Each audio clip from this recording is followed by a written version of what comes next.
the shoreline owners are a significant part of our community. And the shoreline master plan has been very contentious. And I believe it doesn't need to be as contentious as it has been. One of the things that came up in early June was a new state law that allowed cities to declare structures that were within buffers that were non-conforming to those buffers to be established and allowed to be conforming. If the city council had reviewed the law, which they did, their city attorney looked at the law and said, yes, you can do this, but the city council did not act. They have the ability to establish policy, and they could have, at that point in time, decided to establish a policy that all legally built homes that were even within buffers were conforming, and direct the city staff to do that. That would have cut down half to two-thirds of all the contention that is currently going on, where people are worried about the future of their homes. I think that there is an awful lot of work being done in terms of buffers. There's a lot of science out there, conflicting science, and the city is going and doing its due diligence. I think in some cases it has gone beyond what the State Department of Ecology is requiring, and we should have the city council cause them to back off on it.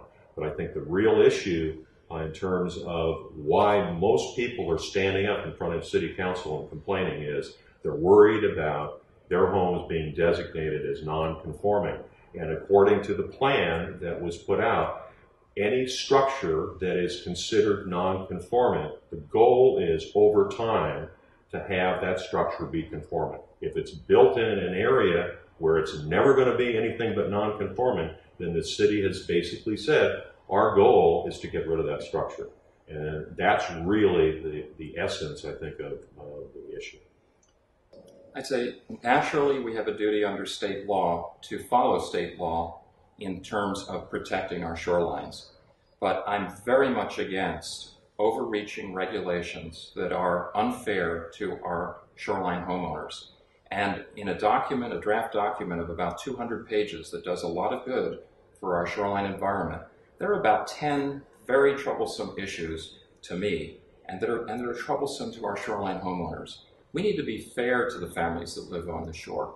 They're our neighbors, and they don't deserve deeper buffers when deeper buffers aren't necessary under state law.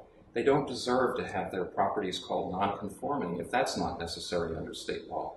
So let's follow the law and protect the beautiful shorelines that we have, but we don't need to do it in a way that's harmful to shoreline owners. We don't need to prevent them from having bulkheads to protect their property. We can have a shoreline that is both healthy, maybe even has some shellfish gardens that will clean the water and be enjoyable and tasty at the same time.